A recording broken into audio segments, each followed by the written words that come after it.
So I have just seen Indiana Jones, The Dial of Destiny. Here I am at the cinema.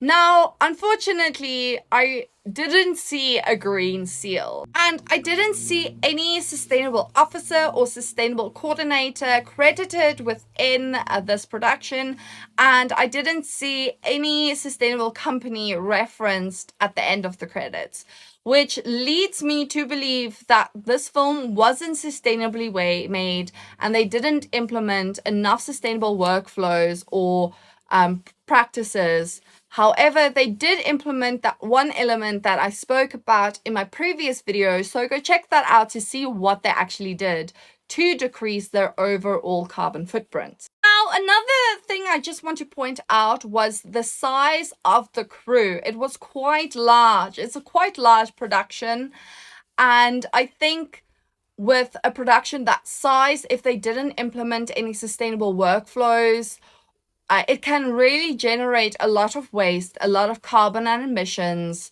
and really increase your overall carbon footprint. So for instance, let's talk about the art department. You know, production design and art department in film is where my love lies. I really love production design in film, so I need to talk about this.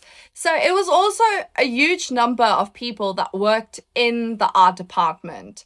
And if they didn't implement any sustainable workflows, they could generate a lot of waste and a lot of emissions while producing the props, producing set design, producing sets. I think I've counted more than 30 people that worked as a carpenter on this production, which is quite large. So that leads me to believe that everything was quite self-made. It wasn't recycled or reduced or borrowed from different productions, like the clothing, the wardrobe, the props, the set dressing was all made and produced for this film. I could be wrong, but I can't find any evidence that it wasn't like that. And like looking at the huge scale of art department crew members, you know, that it kind of makes sense to come to that conclusion. So it was really disappointing to find out that they didn't receive a green seal and they didn't implement sustainable practices while producing this film, and it wasn't an eco-friendly film.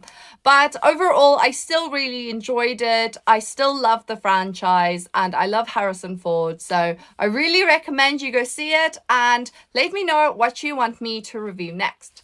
Bye!